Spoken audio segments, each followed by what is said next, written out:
live with video conference of 7 CMs. So let's have a look at the live. Fund is available. It's very difficult. Even the unorganized sector is suffering a lot. The MSME sector to farmers to unorganized sector. Nothing is yet noted. Only big speech is coming up.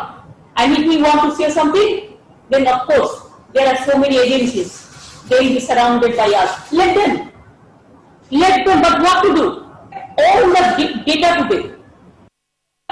They will send letter to every individual.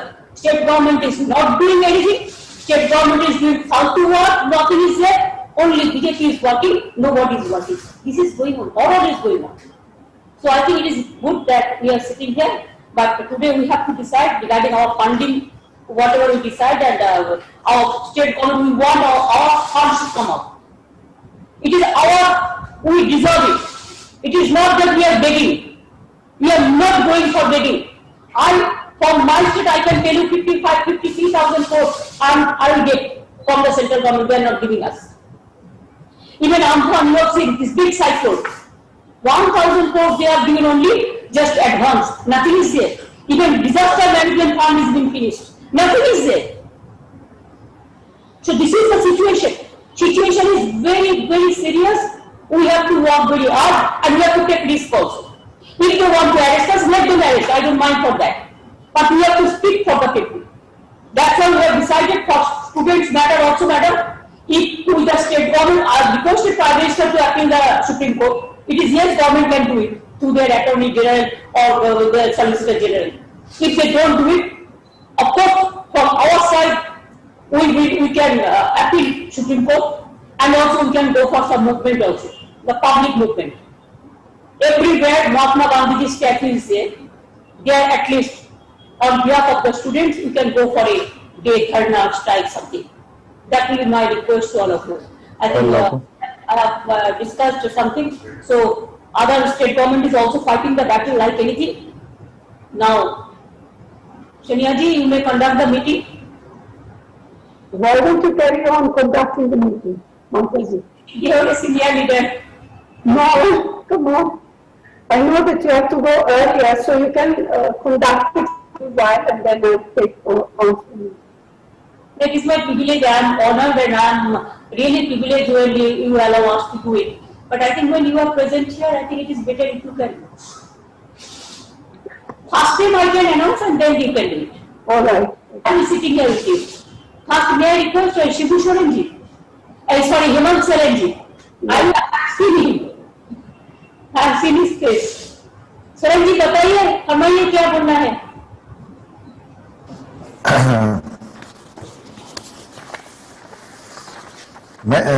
मैं बोलूं? आप बोलिए। आपका पिताजी ठीक है ना? तबीयत ठीक है? हाँ बिल्कुल मैम बहुत अच्छे हैं. He is now shifted to Medanta, Delhi. He is fine now. बोलिए Hemant.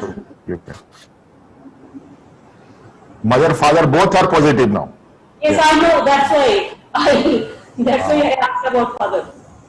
But father is okay, but old health medical issues थे, so that उनको हम लोगों ने ट्रांसफर किया है Delhi. Otherwise nothing else. Fine. बताइए स्वामी जी हेमंत जी कैसे हम कर सकते हैं? बिल्कुल बढ़िया. सीबीडी का नाम यहाँ मैं सॉरी चाहूंगा भी थोड़ा सा. मैं पहले भी आप लोगों से मैं बोल रहा हूँ क्योंकि दीदी को हमने सुना भी. कुल मिलाकर के उसी तरीके से हमारी भी बात है. आज की इस बैठक में आदरणीय सोनिया गांधी जी, विभिन्न राज्यों के सभी मुख्यमंत्रीगण, हमारी ममता दी, सबको मेरी तरफ से आज की इस मीटिंग के लिए बहुत बहुत स्वागत, अभिनंदन के साथ अपनी ओर से प्रणाम जोहार करता हूं. और एजेंडा तो मुझे विशेष नहीं मिला है, लेकिन जो बातें हो रही है प्रेजेंट सिचुएशन को लेकर के दीदी ने पूरी बातें कही, लगभग पूरी इलैबोरेट करके उन्होंने कही है. ये बात सही है मैडम कि देश की स्थिति तो बहुत अच्छी है, कही जा सकती है. और एग्जाम को लेके जो बातें आई और जो सेंट्रल गवर्नमेंट का जो हम लोगों को मदद मिलता है उससे जीएसटी का जो विषय आया, वो सारी बातें आ गई. वही हाल कमोबेश हमारे राज्य में भी है. लेकिन पता नहीं ऐसा क्यों लग रहा है कि शायद हम ये कहने से हमें हिचक नहीं होनी चाहिए कि विपक्ष हम लोग थोड़ा सा कमजोर होते दिख रहे हैं, चीजों को बहुत जोरदार उठा नहीं पा रहे हैं। और जिस तरीके से सत्ताधारी आज सारे मैकेनिज्म को विपक्ष के विरुद्ध में यूज कर रही है, ये आने वाले समय में फेडरल स्ट्रक्चर के लिए निश्चित रूप से बहुत बड़ा घाटा है।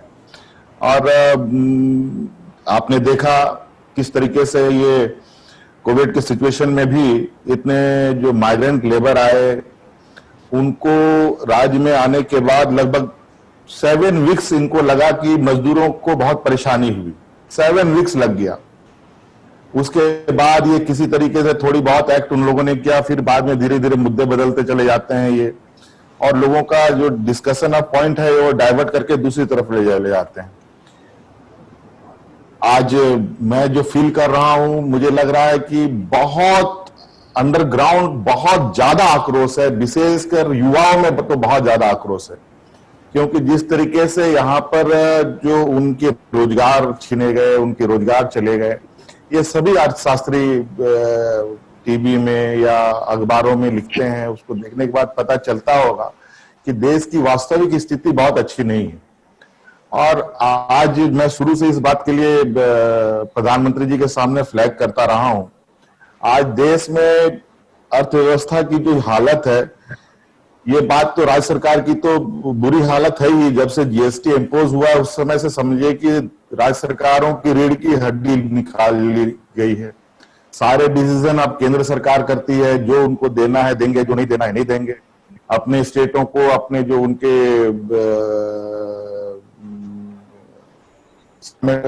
एसोसिएट जो स्टेट्स हैं, उनको पॉजिटिव वे में देखते हैं। जो हम अपोजिशन में हैं, वो कहीं ना कहीं इसमें पार्शियलिटी तो बिल्कुल क्लियर दिखता है। इसलिए मैंने कहा है कि ये जीएसटी जिस तरीके से केंद्र सरकार आज सारा बर्डन अपने ऊपर ले रखी है, क्यों नहीं राज्य सरकार को भी कुछ बर्डन मिले रिसोर्स जनरेट करने के लिए। आज जिस तरीके से रिसोर्स जनरेट करने के लिए जितने भी बेनिफिट कंपनीज हैं, उन सभी बेनिफिट कंपनी को ये देने पे लगे हुए हैं।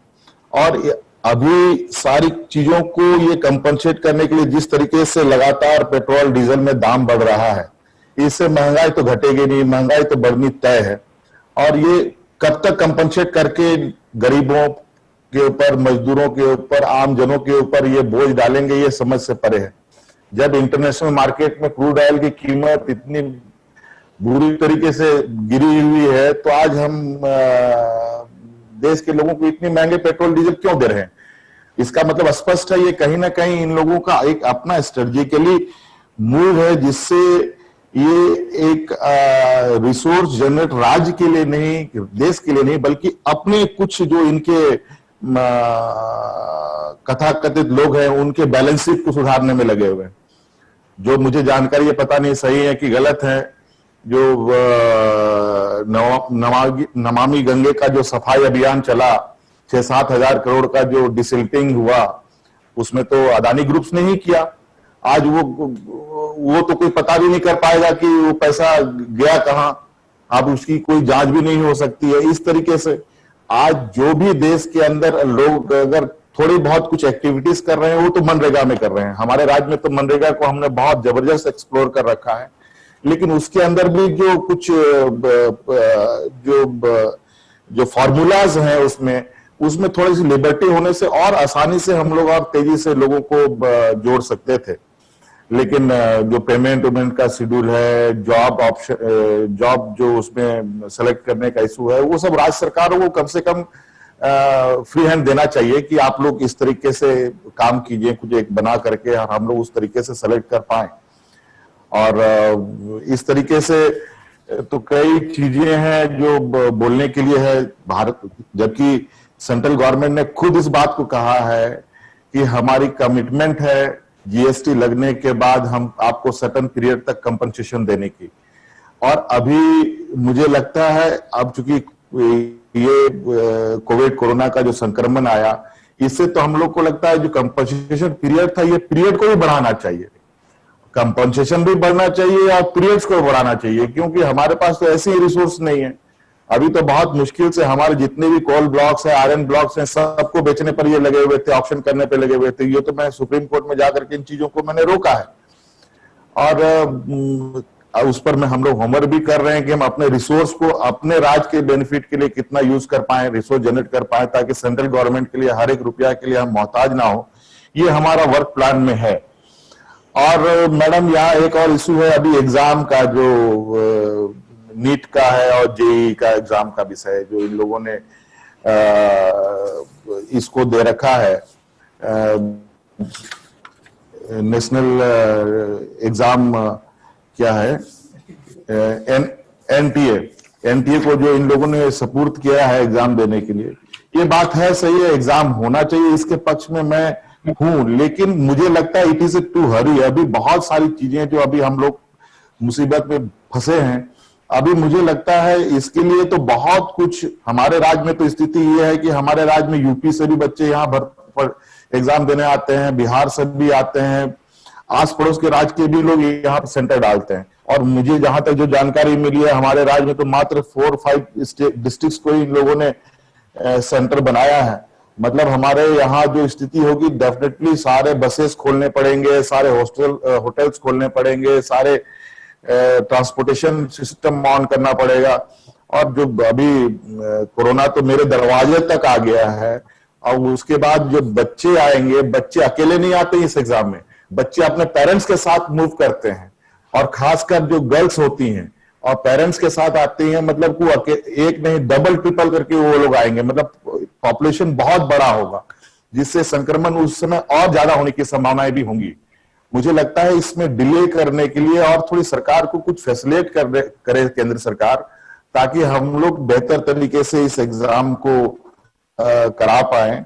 नहीं तो फिर जो जिस तरीके से इन लोगों ने हर चीज से पल्ला झाड़ा है, इस केस में भी ये पल्ला झाड़ेंगे और सारे राज्य सरकारों को मत्थे डालेंगे कि राज्य सरकार की जिम्मेवारी है। राज्य सरकार के पास ना वेंटिलेटर अभी हमारे पास उपलब्ध है, ना बेड उतना सफिशिएंट लोगों के लिए उपलब्ध है, ना हमारे पास वैसे रेस्क्यू सिस्टम हमारे पास इमीडिएट हम जनरेट कर पाए।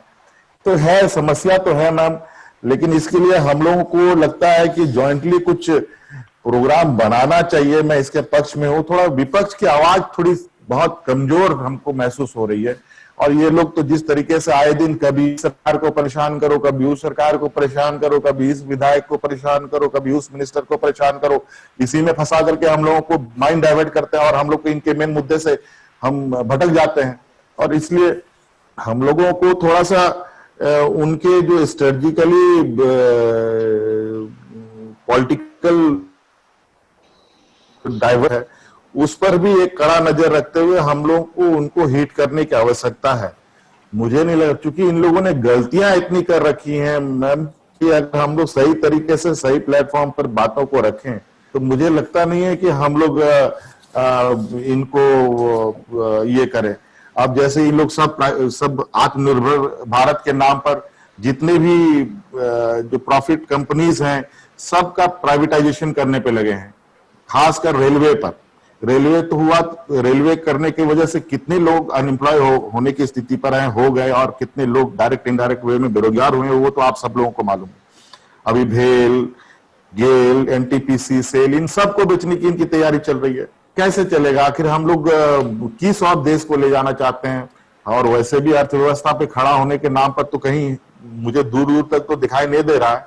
इतने सरकार पैसे रिजर्व बैंक से निकालती है, आम लोगों को तो मिल नहीं रही, ना फैक्ट्री चल रही है, ना छोटे चल रहे हैं, ना मिडिल क्लास इंडस्ट्रीज चल रही हैं। लेकिन सेंसेक्स में इन्फ्लुएंस जरूर दिखता है, और ये कौन सा इकोनॉमिक है, ये मुझे समझ में आता है।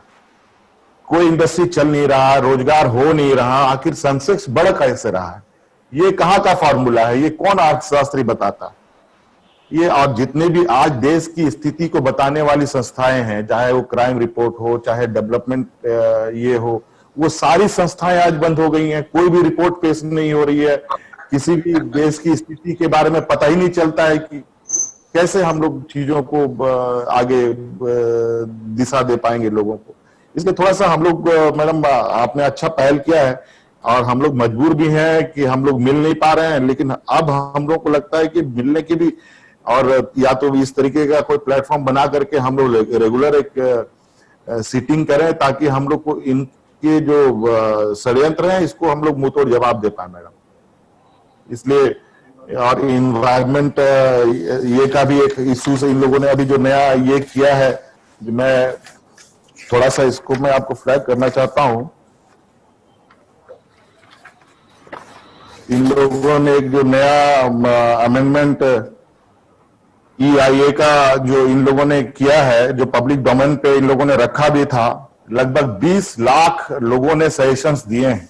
इसमें जो मेजर इन लोगों ने चेंजेस किया है पोस्ट फैक्टर एनवायरमेंट क्लियरेंस का मैडम, ये तो डिजास्टर होगा राज्यों के लिए।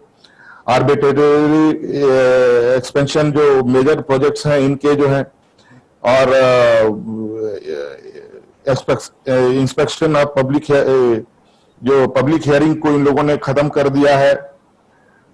ये पूरी तरीके से मैडम हमारे लिए तो हमारे जैसे माइनिंग स्टेट्स के लिए तो बहुत बुरा है, और इनकी तो हमारी गिद्ध नजर पड़ी हुई है हमारे स्टेट में। मैं तो अपोज कर रहा हूं, लेट अस सी, देखते हैं कब तक हम कर पाएंगे।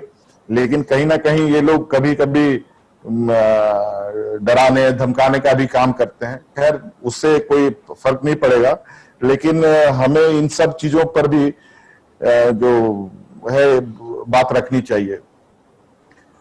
तो इस तरीके के है मैडम, हम तो और बातें बहुत है, लेकिन आप लोग सीनियर लोग हैं, आप लोग ज्यादा एसेस करते हैं, आप लोग देख रहे हैं, और बिल्कुल हम आप लोगों के साथ हैं। आप लोग बेहतर प्लानिंग कीजिए, और प्लानिंग होनी चाहिए और जोरदार होना चाहिए, मेरा ये मानना है। धन्यवाद ma'am. Mamta ji, Yes, madam, yes. I'm told that Uddhav Thackeray ji has to go Yes, yes. fairly soon, so perhaps he should speak and then the others. आप बोल दीजिए मैडम, उद्धव जी, दीदी इजाजत है? आप बहुत बढ़िया फाइट कर रहे हैं। मैं तो करूंगा, लड़ने वाले बाप का लड़ने वाला बेटा हूं मैं। उद्धव भैया नमस्कार। नमस्कार नमस्कार हेमंत जी। सोनिया जी, पहले तो मैं आपका अभिनंदन करना चाहता हूं, फिर से आपने पार्टी की कमान संभाली है, और बहुत सारी शुभकामनाएं देता हूं आपको।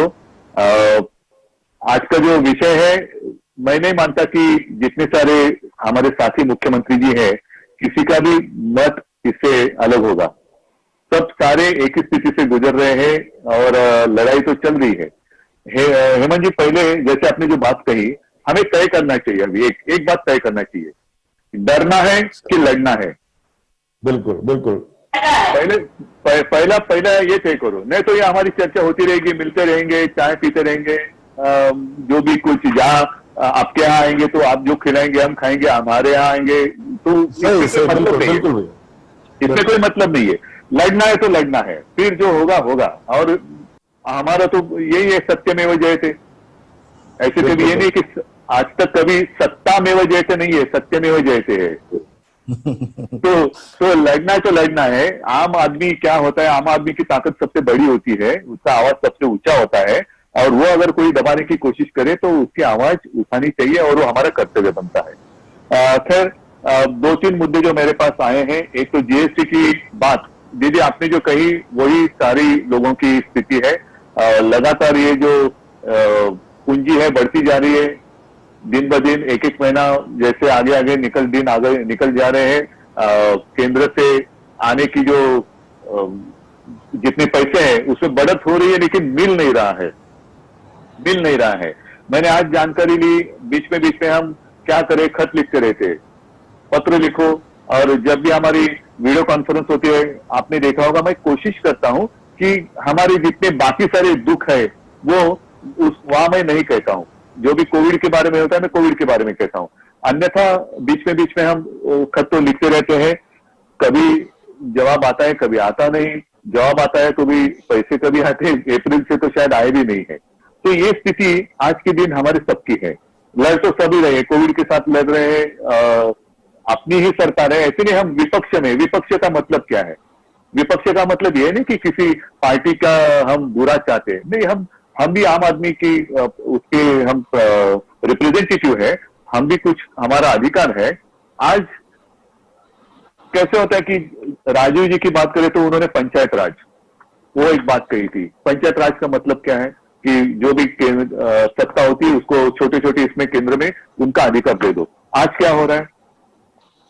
आज सबके जो अधिकार है एक हाथ में चले जा रहे हैं। फिर हमारी स्टेट गवर्नमेंट जो है, हमारा राज्य सरकार का मतलब क्या है? क्या कभी आगे जाकर ऐसे हो जाएगा कि राज्य सरकार की जरूरत ही नहीं रहेगी, एक ही व्यक्ति देश चलाएगा और हम खाली हाँ में हाँ मिलाते रहेंगे? ये नहीं होगा। फेडरल स्ट्रक्चर जो है वो उसको डॉक्टर बाबा साहेब आम्बेडकर जी ने उसको ध्यान में रखकर हमारी घटना बनाई है, और उस घटना में जो भी अधिकार सबको दिए हैं उसका अगर हम आदर नहीं करेंगे तो फिर हमारे यहाँ डेमोक्रेसी है कहाँ? तो डेमोक्रेसी की बात अगर हम करें तो डेमोक्रेसी में सबसे ऊंचाई पर है हमारी घटना, और उसमें फेडरल स्ट्रक्चर की जो बात की गई है उसको तो उसकी रक्षा करना, सरकार चलानी, हम सरकार को चलाना हमारा कर्तव्य है, लेकिन घटना का रक्षण करना वो भी काम है। तो इसीलिए जीएसटी के बारे में भी मुझे ऐसा लगता है कि क्या उसके ऊपर भी फेर विचार होने की आवश्यकता है कि पहला जो एक स्ट्रक्चर था, हो सकती है कुछ बात हो सकती है कि कुछ अगर कुछ बदलाव लाए, अच्छा भी हो सकता है, बदलाव लाए तो गलत भी हो सकता है। अगर गलती हो सुधारी भी जानी चाहिए, सुधारने की आवश्यकता हो तो उसको स्वीकार कर आगे जाना चाहिए। तो एक बात तो मैं मानता हूं कि केंद्र से पैसा कितना आना बाकी है वो तो है, लेकिन क्या ये जो स्ट्रक्चर पहले था वो और आज का जो है इसके बीच में कुछ रास्ता निकलना चाहिए कि पहले था वो सही था? इसके विषय भी, इसके ऊपर भी हमें सोचने की आवश्यकता है। एग्जाम की अगर बात करें तो मैंने तो शायद मई एंड या अप्रैल जून में हमने डिसीजन लिया, जो फाइनल ईयर है जितने सेमिस्टर हुए हैं उसको एग्रीगेट कर मार्क्स दिए गए, और हमने कभी ये नहीं कहा कि हम एग्जाम नहीं लेंगे। लेकिन जून महीने की अगर हम बात कर रहे थे, मैं कर रहा हूं, तो जून की स्थिति और आज की स्थिति, आज तो ये खतरा बड़ा है। और हमारे शहर में ठीक है, हमारे मुंबई में तो हमने कंट्रोल करने की कोशिश कर रहे हैं, काफी कंट्रोल में आ भी गया है, लेकिन और कुछ जगह वो फैल रहा है, कोरोना थोड़ा थोड़ा फैल रहा है। तो जून से आज की बात करें तो आज ज्यादा फैला हुआ है। तो जून में अगर हम परीक्षा लेने की स्थिति में नहीं थे तो आज ये जब संकट बढ़ गया तो हम कैसे परीक्षा ले सकते हैं, एग्जाम कैसे ले सकते हैं? और इसीलिए हमने स्टेट गवर्नमेंट ने डिसीजन लिया कि जितने सेमिस्टर हुए उसको एग्रीगेट कर मार्क्स दिए जाए। बच्चों का जो भविष्य है उसके साथ खिलवाड़ नहीं होनी चाहिए और रुकावट भी नहीं होनी चाहिए, इसलिए हम उनको पास कर देंगे, और बाद में जब भी संभव हो हम एग्जाम जरूर लेंगे। और अगर किसी बच्चे की ऐसी धारणा होगी कि अरे नहीं एग्जाम होता तो मैं ज्यादा अच्छा परफॉर्मेंस कर सकता था, तो वो उसकी मर्जी, वो उस एग्जाम वो दे सकता है। फिर एग्रीगेट किए हुए मार्क्स और एग्जाम में मिले हुए मार्क्स चुनना उसका काम है। तो मैंने पहले कभी ये नहीं कहा कि हम एग्जाम नहीं लेंगे, लेकिन आज के दिन ये स्थिति नहीं है। और जैसे कई बाहर के देशों की ओर हम देखे, मैंने बीच में खबर पढ़ी थी, यूएस में उन्होंने स्कूल खोल दी और ऑलमोस्ट 97,000 बच्चे, 1 लाख के आसपास वो संक्रमित हो गए। क्या करेंगे ऐसे अगर स्थिति हमारे आ गई तो? हमने उद्योग तो मई महीने में ही शुरू कर दिए। आज भी हमारे यहाँ जो इलाका है, जो सबसे डेंस पॉपुलेटेड एरिया है, मुंबई से लेकर पुणे तक, वहां हमने लॉकडाउन है, जरूर है, लेकिन आहिस्ते आहिस्ते आहिस्ते हम इसको खोलते जा रहे हैं। Mission begin again, mission begin again. तो आहिस्ते आहिस्ते खोलने के वक्त शायद कुछ लोगों को ऐसे लगता होगा कि हम काफी स्लो जा रहे हैं। स्लो ठीक है, वो टॉर्टोइज और वो खरगोश, उसकी तो कहानी सबको पता है। जल्दबाजी कर कुछ फायदा नहीं होता है। आहिस्ते कदम जाए लेकिन ठीक से डाले तो जो कदम हम आगे बढ़ाएंगे उसको वापस लेने की आपत्ति हम पर नहीं आनी चाहिए। ये सोच समझकर हम आगे जा रहे हैं। तो सारी चीजें हम खोलते जा रहे हैं, ऐसे ऐसे हम खोलते जा रहे हैं। स्कूल, मैंने स्कूल के बारे में भी यही कहा कि स्कूल शुरू कब होंगे? स्कूल शुरू नहीं करेंगे, लेकिन एजुकेशन शुरू करेंगे, वो चाहे ऑनलाइन हो या कुछ भी हो, ई लर्निंग हो। तो इस विषय पर भी हम काम कर रहे हैं। जो बात मुझे दिखाई दे रही है एनवायरमेंट की, एक जो बात रहेगी वो भी मैं बता देता हूं। हमने तो एक लेटर दे दिया है जावड़ेकर जी को। वैसे तो आदित्य ने 2-4 दिन पहले ही प्रधानमंत्री जी को लेटर दिया है एजुकेशन के बारे में, और उसमें आदित्य ने लिखा है कि ये जो एजुकेशन एकेडमिक ईयर है, जैसे फाइनेंशियल ईयर वो आगे बढ़ा है, तो एकेडमिक ईयर भी क्या हम जनवरी से शुरू कर सकते हैं? क्योंकि आज तक देश की अगर बात करें तो हर राज्य की स्थिति अलग अलग है। कुछ राज्य नसीब वाले हैं और वो नसीब वाले ही रहे कि जहां उनके यहाँ इसका ये संक्रमण कम हुआ होगा, अच्छी बात है। लेकिन आज के दिन हमारे यहाँ तो वैसे नहीं है। हमारे यहाँ बहुत ही केयरफुली हमें आगे जाने की आवश्यकता है। और इसीलिए आदित्य ने कहा है कि एकेडमिक ईयर हम आगे करें क्या, जनवरी से शुरू करें क्या। तो वैसे ही एनवायरमेंट की बात करें, हम क्या करते हैं, विकास चाहिए। हाँ चाहिए ना विकास, हम तो सरकार इसलिए सरकार में आए कि विकास के लिए आए हैं। कुछ लॉकडाउन, परमानेंट लॉकडाउन करने के लिए हम नहीं आए हैं, हम तो विकास के लिए आए हैं। और आप सभी को याद होगा, लगभग हमारा सेशन तो उसी दरमियान चलता रहता है। मार्च महीने में हमारा महाराष्ट्र का सेशन चल रहा था, बजट हमने पेश किया और 2-4 दिन में हमें सेशन समाप्त करना पड़ा, क्योंकि हमारे यहाँ कोरोना शुरू हो गया। तब से घर में बैठे, वर्क फ्रॉम होम, और ऐसी बात मुलाकातें होती रही। तो विकास के लिए हम तो सरकार में आए हैं, लेकिन विकास का मतलब ये नहीं कि जहां चाहे हम हमारी मर्जी कुछ भी करें, जंगल है तोड़ दो और वहां से कुछ भी करो, नहीं। और इसलिए खास कर हमारे विदर्भ से एक जाने वाला रेलवे का एक रूट है, अकोला खांडवा, वो मध्य प्रदेश से जाता है। वो जाता है बीच हमारे जंगल से, मेलघाट, जो टाइगर का घना जंगल है। तो हमने उनको ये कहा है कि अल्टरनेट कुछ करें, कि हम बीच जंगल से ये रास्ता जा रहे हैं, तो हम घुमा कर लेके जाएं तो ज्यादा बस्ती, ज्यादा लोगों को इस्तेमाल होगा। तो कुछ ना कुछ सोच समझ कर करना चाहिए। आसान उत्तर हम जरूर निकाल सकते हैं, लेकिन आगे जाकर हमें आपत्ति आ सकती है। तो ये सारी बातें हमारी होती रहती है। लेकिन दीदी आपने जो बात कही कि हमें मिलते रहना चाहिए, जब भी कोई आपत्ति आती है तो हम भागम भाग करके इकट्ठा आते। क्यों आपत्ति की जरूरत है क्या हमें इकट्ठा आने के लिए? आपत्ति के बिना में हमें मिलते रहना चाहिए। अगर हम हमेशा साथ रहेंगे तो आपत्ति की क्या हिम्मत है हमारे सामने आने की। हम हमेशा साथ रहेंगे तो आपत्ति भी डर कर रहेगी, अरे ये तो इससे इनके नजदीक जाने में खतरा है। आपत्ति को खतरा महसूस होना चाहिए, हमें नहीं। और ये जो बात हम जो कर रहे हैं, ये कॉमन मैन की बात है। जैसे जीएसटी की बात है, पैसा आएगा नहीं तो हम कैसे करेंगे? जैसे आपने कहा कि सारी बातें हम तो फ्री दे रहे हैं, ट्रीटमेंट फ्री दे रहे, ये दे रहे, वो दे रहे। अभी इस सितंबर से लेकर वो केंद्र से जो पीपी वेंटिलेटर जो आने वाला था, आ रहा था, वो भी बंद होने जा रहा है। वो मुद्दा भी मैंने पिछले प्रधानमंत्री जी के सामने कॉन्फ्रेंस पे मैंने उठाया था। एक चीज वो बंद करते जा रहे हैं और हमारे यहाँ हमें देने की आवश्यकता हो रही है, जरूरत पड़ रही है। तो ये सारी बातें हमें सोच समझकर एक प्रोग्राम बनाना चाहिए और सब मिलकर हम जाएंगे, केंद्र के सामने जाएंगे। ठीक है, हमारा अधिकार है, हम भीख नहीं मांग रहे। जो बात आपने कही वो सच है, भीख नहीं मांग रहे, हमारा अधिकार है, हमारी जनता का अधिकार है। और हमारी जनता, ठीक है, हमें भी वोट दिया है और साथ साथ प्रधानमंत्री जी को भी वोट दिया है। मतलब ये जनता कोई हमें वोट देने वाली जनता बाहर से आई है और वहां उनको वोट देने वाली जनता यहाँ की है, ऐसी बात नहीं। एक ही जनता है, जनता तो वही है। लेकिन हम करे तो पाप और वो करे तो पुण्य, ये नहीं हो सकता, ये नहीं होना चाहिए। और इसलिए मैं कहता हूं कि सोच समझ कर एक प्रोग्राम होना चाहिए, मिलते तो रहना चाहिए। जब भी मौका मिले तो बिना मास्क, आज तो मैं बिना मास्क आपके सामने बात कर रहा हूं क्योंकि मैं मेरे घर पे बैठा हूं। हेमंत जी आप भी, और सारी बातें क्योंकि हम अपने अपने घर में। लेकिन उस दिन की हम कामना करते, प्रार्थना करते कि जल्द से जल्द ये कोरोना का संकट टल जाए और हम खुलेआम एक दूसरे के साथ ऐसे आमने सामने बैठकर बात कर सके। मुझे तो इतना ही कहना था, जो भी हमें करना है सब साथ मिलकर करेंगे। जनता की आवाज है, वो कोई दबा सकता नहीं, और दबाने की अगर कोई कोशिश करे तो हमारा कर्तव्य बनता है कि वो आवाज और ऊंचा करे। तो सोनिया जी, आपको मैं अभी धन्यवाद दे रहा हूं, आपने मुझे जल्दी बात करने के लिए इजाजत दी और मैं सबसे क्षमा चाहता हूं। थोड़ा मेरी कैबिनेट अभी शुरू हो जाएगी तो इसलिए मैं इजाजत लेना चाहता हूं। इजाजत रहेगी आप सबकी तो कैबिनेट के लिए मैं जाऊंगा और सबको मेरी शुभकामनाएं। साथ है और साथ में रहेंगे, साथ में लड़ेंगे।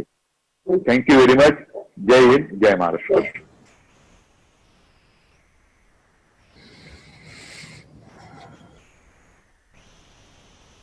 सुनिए जी, ये बात तो ठीक कहा है कि हम लोग ने प्रोग्राम हमको लेना जरूरी है कि किसी को भी स्टेट में कोई प्रॉब्लम होता है, दिक्कत होता है, कोई पॉलिटिकल पार्टी को, एक क्या करता है, पूरा चीज को डाइवर्ट करके सबको अलग अलग करके रख देते हैं।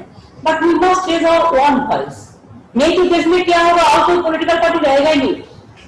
You know, I agree that we have to work together and fight together.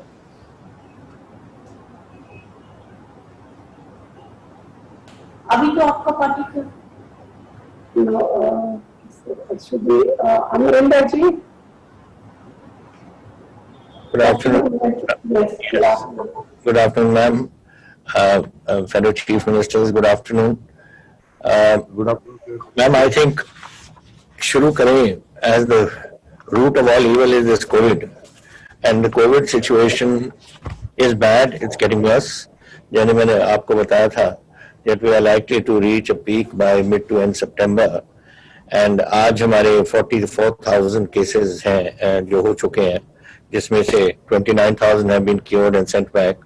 But this 44,000 is likely to go up to 110,000 by the 18th, according to our doctors' team that is handling this situation. I'm worried more about this case of deaths. We have had 1,178 deaths, 49 yesterday. And the possibility is that the predictions are that up to 3,000 we will go by this mid-September. Now, in a scenario like that, when we are going to peak, what my colleagues from Bihar and Jharkhand and Maharashtra and Bengal have said, we are in the same scenario. We are today in a situation where the finances of our states are completely down. I can tell you that I don't know what the today statement has come from the finance minister that the GST is going to be on schedule, but my finance minister has gone from Punjab today to meet her, and let us see what happens there. But what information we have received just now is that they have taken the opinion of the Attorney General, who says that according to sources, the Attorney General has opined that there is no obligation of the central government to pay the GST compensation shortfall to the states. And GST Council has to decide on ways to make good the shortfall in compensation fund. Now, if we are not going to get compensation and we are not going to get our GST, and as of now, the situation is this, that my own state is down. My own revenues are down on GST by 38%, VAT minus 31%, state excise just 1% positive, taxes on vehicles minus 63%, this is compared to last year, and stamps and registration minus 41%, electricity duty 25%. This year, financial year, will be ending with something like 25,000 crore deficit. I don't have money. I don't have money to run. For Corona, I've got, we have already spent nearly 500 crores. Government of India has given us 101 crores, and they say that they're going to give us 30 more. And this thing is it's growing from our cities, now it's going into the villages, and we are going to be into a serious financial crisis. How do we handle this, man? This is one thing which I have to say. And I agree with what Mamtaji says. And I think all of us should collectively go and see the Prime Minister and go and tell him what we think of what the situation is like. And after all, he's the Prime Minister of the state. He has to give us. We've given all the powers of taxation to him through the GST. If all our taxes which we used to collect are now to be collected by him, and now they're saying that they may not be able to pay it. They don't have any commitment to give it to us. Then how do our states run? So we've got this sort of scenario which is developing, which is compensation. They have paid me GST up to March. Now 2 quarters they haven't paid. So we received 6,900 up to March, and in these last 2 quarters we are due 7,000 crores. That's not paid, and I don't know when they're going to pay it according to their commitments which they are making. We have asked that the revenue deficit grant be allowed on the 15th Finance Commission should be allowed for the year 2021. They're giving it, but for the next 4 years as well. That they're not agreeing to. The Government of India should provide liberal finance assistance for the decrease in revenue collection for COVID-19. That they're not agreeing to. Punjab, as I said, has received about 500 crores, ma'am, and 102 crores from them. They say 30 crores more, and we have spent nearly 500 crores. And that this figure is going to go higher and higher. Ma'am, when we started off COVID in March, we had 200 tests a day. Now we have 25,000 tests a day, and by the end of this month, we'll be going to 30,000 tests a day. Now, every time, of course, that takes the figures up. But what does it mean? It means that Corona is there, and it's only showing up in the tests. And once we go to 30, it's going to go further up. But now things are bad. I've had to now. I've got in the primary and secondary sectors, we are under control. In the tertiary sectors, we are not under control. We have to now somehow put a block on all this that is happening and this growth that is taking place. So what I have had to do is I have to clamp down in certain areas to keep this under control.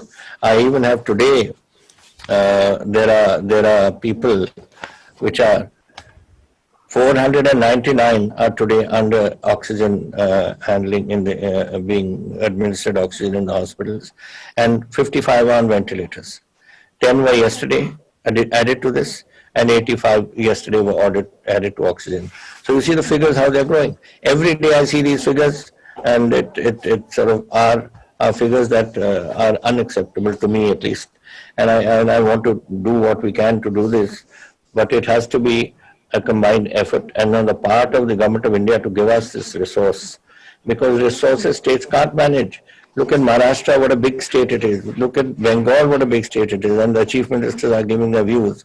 And we are a tiny little state. We are 2% of the country. We are a small little state, and we have all these problems, and these problems are continuing because, ma'am, I am getting people coming in from overseas. I'm getting people coming in from other states which are infected.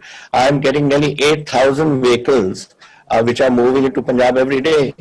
And my figures are going up and up and up because of this. Spread is taking place. And I don't think the government of India seems to be at least interested in the least in what we are doing or what I've written to the Prime Minister, I've written to the Home Minister, I've written to everyone who matters. And that is it. We have never had a reply on this issue. That's the financial situation. Our finance minister is constantly in touch with Mrs. Sitaraman, and there also we are not getting any commitments. So these are the things we have to do, ma'am. This is something that I think if we combine, do it. And as Mamta ji has suggested another thing on education.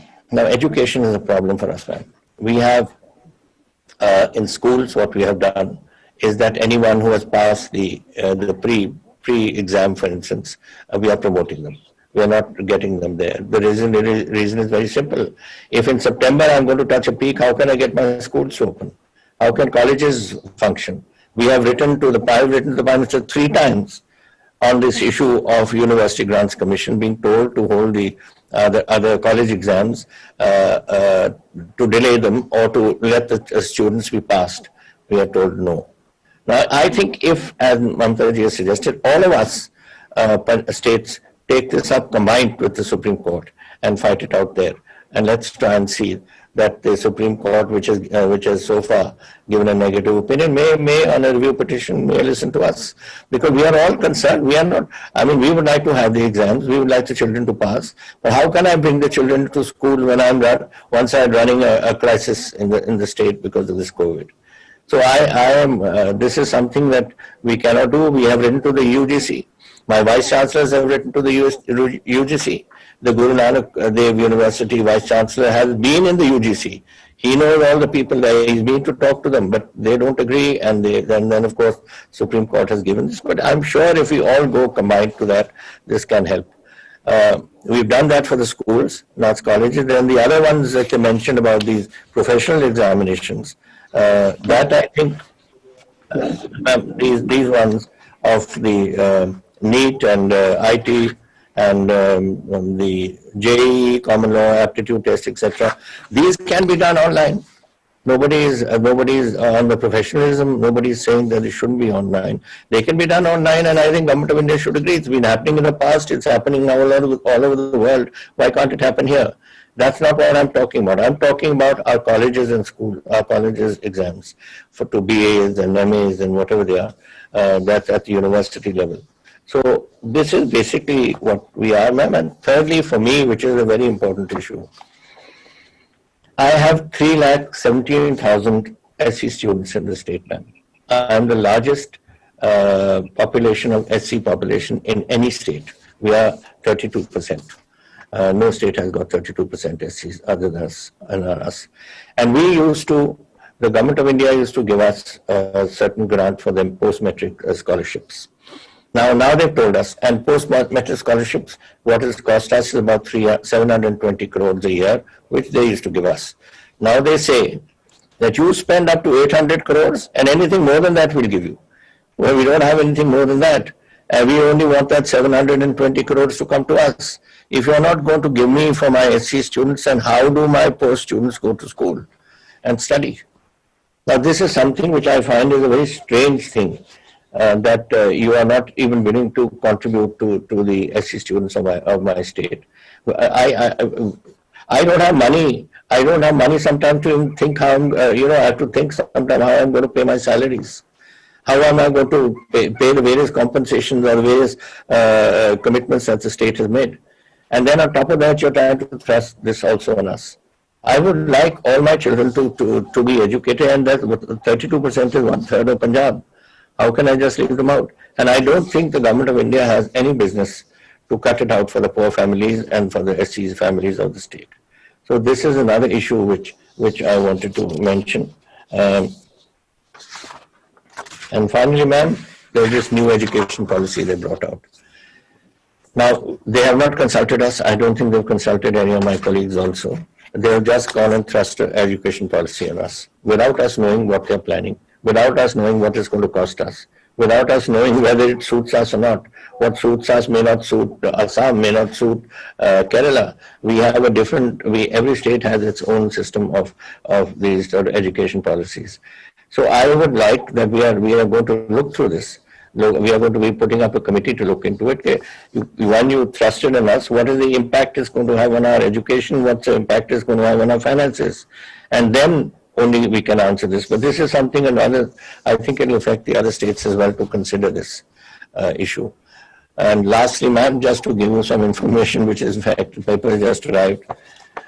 Day after tomorrow, our Vidhan Sabha is starting. And we have said that everyone should, including the Chief Minister downwards, every MLA must have his COVID test done. A few were done today, and 23 of my MLAs are positive as of today. Now, these tests are going to continue tomorrow and day after tomorrow. Now, you can imagine, ma'am, if this is the state of my legislators and ministers, what is the situation in our state?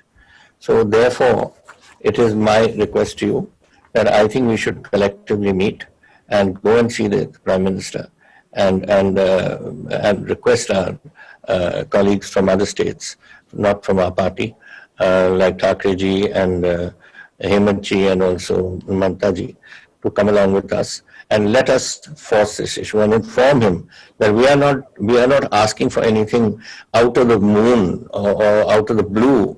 We are asking for something which we think every state must get, their states too and our states too, and so that we can at least move forward and try and get over this crisis which is has engulfed us all. Thank you, ma'am. Thank you. Honorable ji, just 1 minute, Madam Sonia ji. Honorable ji, अगर exam के लिए supreme court में अगर आप लोग state मिलके review कर सकता है, तो क्या आप इसको मानेंगे? हाँ, मैं तो आपके साथ चलूंगा. We'll go to the Supreme Court. इसको तो रिव्यू पिटीशन तो हम कर सकते हैं. अगर सेंट्रल गवर्नमेंट नहीं चाहते हैं, तो all we are present here. At least we can. मैंने तो रिक्वेस्ट किया ममता जी that all of us, all 6-7 of us who are sitting here, we should unitedly go. दीदी सर, मुझे लगता है कि कोर्ट जाने से पहले एक बार पीएम के यहाँ चला जाए या प्रेसिडेंट के यहाँ चला जाए jointly, then we will move to supreme court. मुझे लगता है ये स्टेप उठाना चाहिए. प्रॉब्लम यही है भाई that the election exams are to be held in September. September तो परसों से हो रहा है. If we go to ask for time with the Prime Minister, कभी 2-3 हफ्ते ना मिले तो फिर कैसे करेंगे हम? Because September the exams are due. 1 सितंबर को एग्जाम है और प्राइम मिनिस्टर को हम लोग ने लेटर लिखा, लेकिन कोई रिस्पॉन्स नहीं मिला. इसी के लिए स्टूडेंट लोग भी अभी खतरे में है ना, वो लाइफ क्यों रिस्क लेंगे? अगर उसको एक साथ में जैसा सिस्टम किया है उसमें तो लाइफ रिस्क हो जाएगा. कितना एमएलए हमारा अभी कोविड में अटैक है, कितना मिनिस्टर कोविड में अटैक है, इवन देश का होम मिनिस्टर कैसा है मेरे को पता नहीं है. तो दीदी, आज के दिन में लगभग 70,000 पर डे पॉजिटिव पाए जा रहे हैं. तो इसमें कैसे करेंगे हम? कैसे खतरा में डालेंगे? तो लेटर बहुत मैस हो जाएंगे मैम. एक बात ठीक है, कल आप अगर दिल्ली में जो प्रेजेंट है और जो नहीं है, जाके प्राइम मिनिस्टर का सबमिट से कर सकता है, सोनिया जी अगर इसको एडिट करे तो। लेकिन उसके बाद नहीं सुने तो हमको तो सुप्रीम कोर्ट में अपील करना है। Punjab minister you take the lead, हम लोग देखिए एक साथ में हम लोग अपील करेंगे।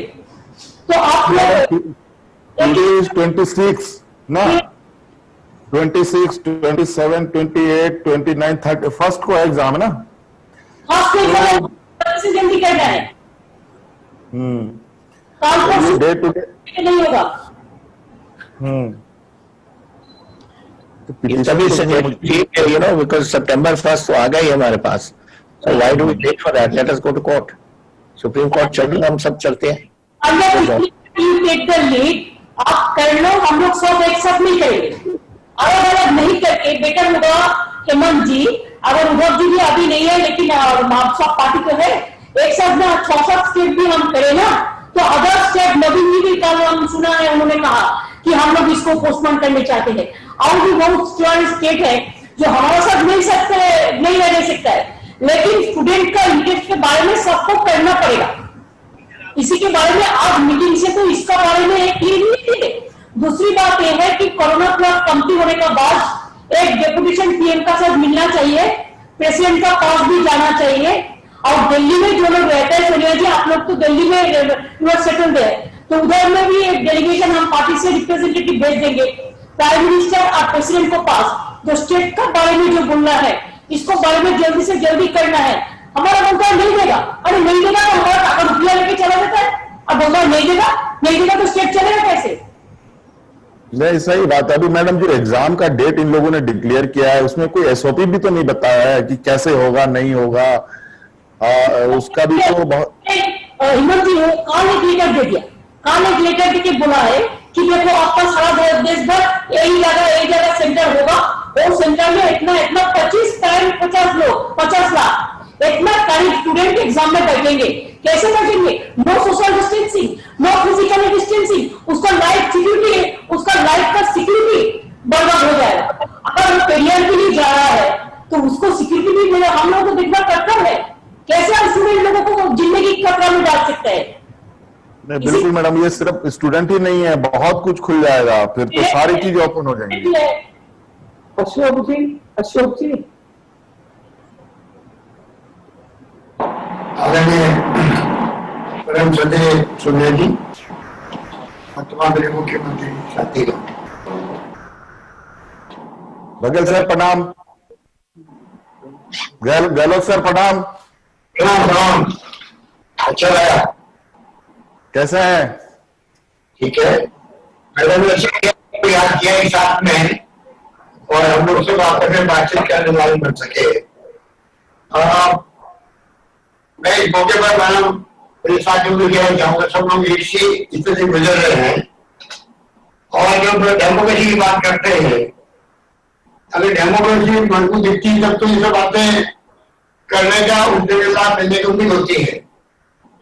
पर सरकार क्या उम्मीद करें, क्योंकि जब से सरकार बनी है 14 में, तब से ही जो रवैया सरकार का है वो इस प्रकार का बन गया है कि कोई लोगों में घुटन महसूस हो रही है कि कहें तो किसको कहें और कहें तो वो सुनेगा क्या। ऐसी स्थिति में हम लोग चाह रहे हैं, ऊपर में कोरोना आ गया, सबको मालूम है कि अर्थव्यवस्था की स्थिति पहले स्लो डाउन था, स्लो डाउन तो यूपीए गवर्नमेंट में रहा था, परंतु तत्काल कदम उठाए गए तो कम से कम इम्पैक्ट बहुत कम रहा देश के अंदर।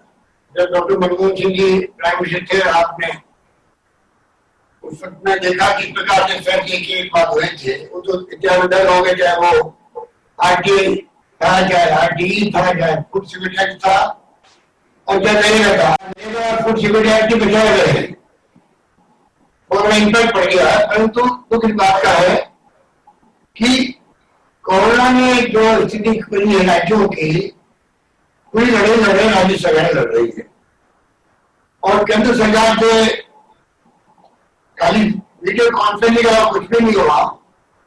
जो हमने सुझाव दिए थे वीडियो कॉन्फ्रेंसिंग में अंदर, उन सुझाव को कोई ध्यान नहीं दिया गया, और तो 20 लाख करोड़ का पैकेज घोषित किया गया, वो भी खाली एक प्रकार से लोन ड्राइवन थे, लोन के आधार पर है, इसका कोई इम्पैक्ट नहीं है, कोई ग्रांट नहीं है, सब्सिडी नहीं है।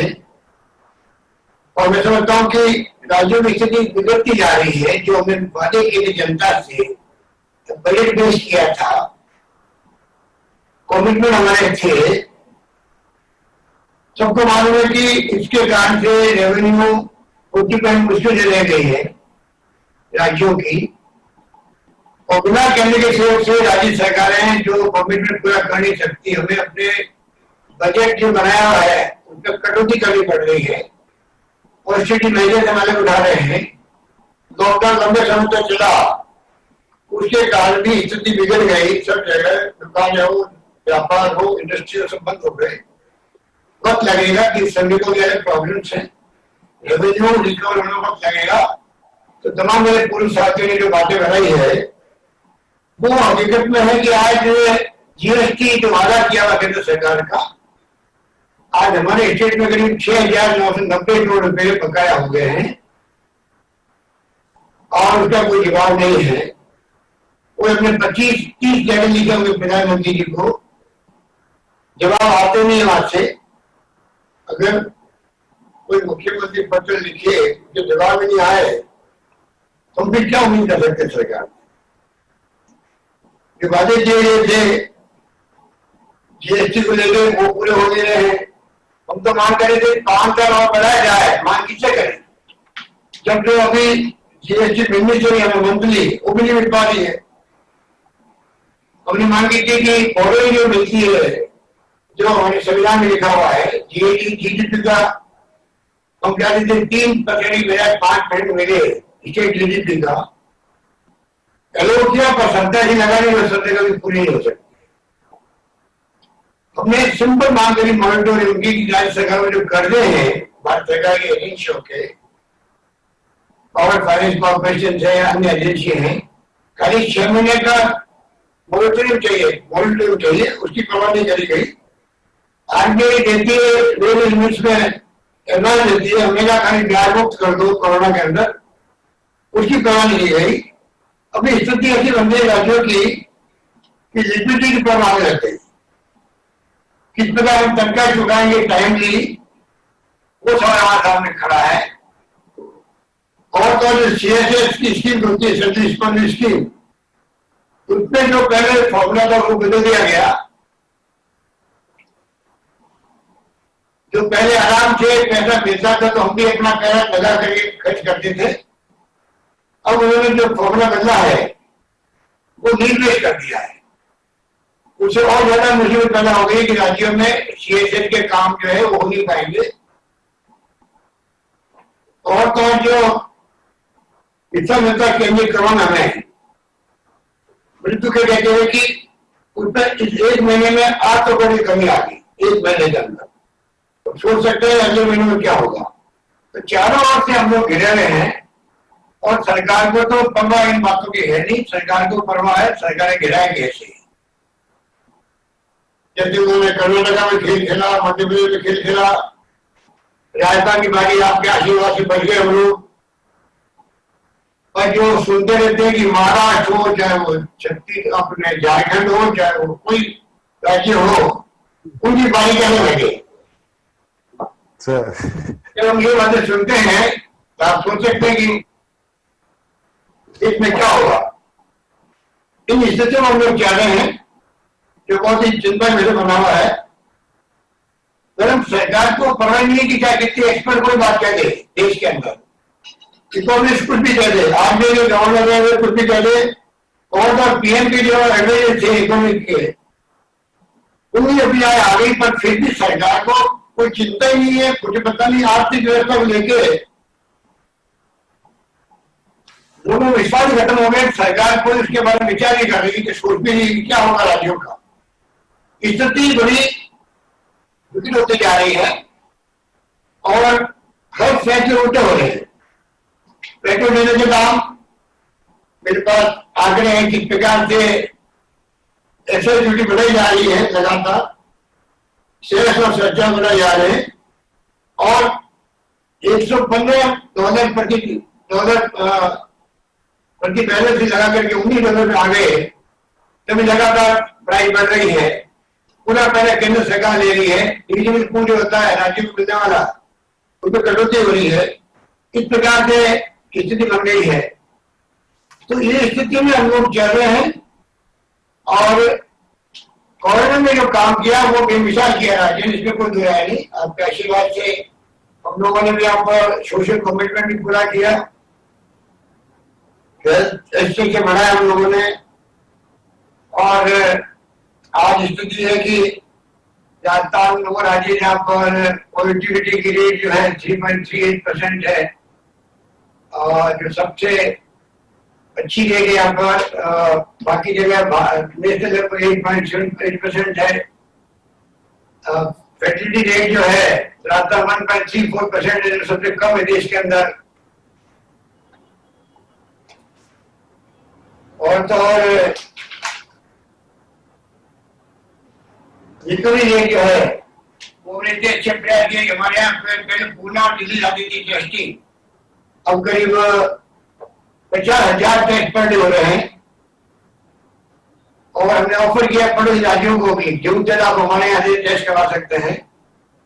रिकवरी रेट 79.27% है। तो और हमारे कोरोना को लेके हम लोगों ने काफी कुछ किया है, उसका मैं समझता हूँ कि अच्छा इम्पैक्ट भी है। जनता को सोशल सिक्योरिटी में हमने पेंशन भी काम लगी, 6 पैसे दे दी हम लोगों ने। साथ में हम लोगों ने से उनके लिए अलग से व्यवस्था करी। करीब हमने 32 लाख लोगों को 3 किस्तों में हमने 3,500 रुपये दिए, गेहूं फ्री दिए हैं, दालें फ्री दे रहे हैं। परंतु स्थिति जो विकट बनी हुई है उसको देख कर हमें चिंता हो रही है कि आने वाले वक्त में अगर भारत सरकार ने टाइमली कदम नहीं उठाए तो स्थिति और बिगड़ सकती है, कानून व्यवस्था की स्थिति बिगड़ सकती है। क्योंकि अभी तक तो हमने इतना अच्छा काम किया है कि पब्लिक में भी शांति बनी रही, सब तरह से दानदाताओं के सहयोग से, बाबासाओं के सहयोग से, सोसाइटी आगे आई, एक्टिविस्ट आगे आए, कुछ कमी नहीं रखी। लोगों को कानून हिसाब से सरकार हमारे कुछ कर रही है। तो जिस प्रकार के हालात बना रखे हैं, तो मेरा मानना है मैडम की पहले भी आपने एक बार आकाश सूखा पड़ा था, तब आप हमेशा भी मुख्यमंत्री को लेके गई थी प्राइम मिनिस्टर के पास में, वाजपेयी जी थे प्राइम मिनिस्टर। उस वक्त में हमने देखा कि बड़ा इम्पैक्ट भी पड़ा था, काफी भी हम लोगों को सहूलियत मिली थी। वक्त आ गया कि मैं समझता हूँ जितने हमारे मुख्यमंत्री साहब हैं, हम सब आपके साथ चले, या तो प्राइम मिनिस्टर मिले, अपनी बात कहें, राष्ट्रपति से मिले, हमें एक इश्यू बनाना पड़ेगा। इश्यू बनाए बगैर मैं समझता हूँ मैडम ध्यान देने वाले नहीं। स्थिति बड़ी विकट स्थिति है, बोल रहे तक उससे ज्यादा विकट स्थिति है। क्योंकि बातें मेरे पूर्व वक्ता बोल चुके हैं, उन बातों में वापस रिपीट नहीं करना चाहता हूँ।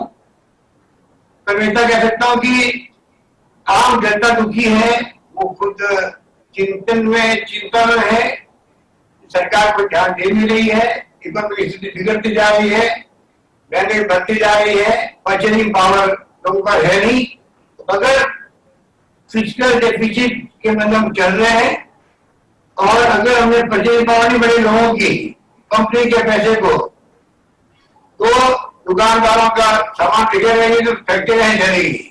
तो सवाल यह है कि जब तक सरकार आगे आकर के इमदाद नहीं करेगी राज्यों को भी और पब्लिक को भी, पैसा नहीं जाएगा जेब के अंदर, परचेजिंग पावर नहीं बढ़ेगी, तो इकोनॉमी ठीक होने वाली भी नहीं है।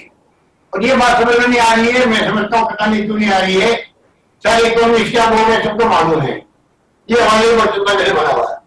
तो मैं इतना कहना चाहूंगा कि ये जो बात हुई है एग्जाम के बारे में सबके राय एक ही है कि जब खुद एग्जाम पर आ रहा सामने अमेरिका का भी आ रहा है, तो ऐसी स्थिति में सुप्रीम कोर्ट में बात सरकार खुद को जाना चाहिए। जब आम राय लोगों की है कि गवर्नमेंट इंडिया खुद जाए सुप्रीम कोर्ट में, वहां पर रिव्यू कटिंग लगाए और कोई रास्ता निकाले जिससे कि ये जो प्रॉब्लम आई है वो हल कर सके।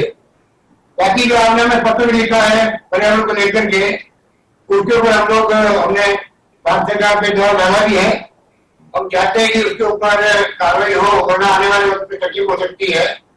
इस प्रकार की स्थिति जो एकदम फेडरल स्ट्रक्चर देश के अंदर है और उनकी धज्जियां बढ़ रही है, जिस प्रकार से सरकार का बिहेवियर है सबके साथ में, वो उचित नहीं कहा जा सकता। डेमोक्रेसी के अंदर पार्टी बात सुननी पड़ती है, सबकी बात सुननी पड़ती है। और ये सरकार जो है वो तो कोई अपना एजेंडा RSS का है, उससे मतलब है को पूरे करने के लिए कदम उठाए जा रहे हैं। और जो चिंता वास्तव होनी चाहिए सरकार को, राज्यों की स्थिति क्या बनी उसको देखते हुए, कोरोना को देखते हुए, उसकी कोई चिंता नहीं है। और ये बात हम सब के लिए बहुत ही चैलेंजिंग बात हो गई है। तो चाहूंगा मैडम की सबकी राय बने तो हम लोग जाकर के बात करें और दो बात बताएं कि स्थिति ये बनी हुई है, आंकड़े क्या कहते हैं सबके सामने है। खाली तथ्यों के ऊपर बात हम कर रहे हैं, कोई बड़ी बात नहीं कर रहे हैं। स्थिति ऐसी बिगड़ गई राज्यों की, कोई सोच नहीं सकता।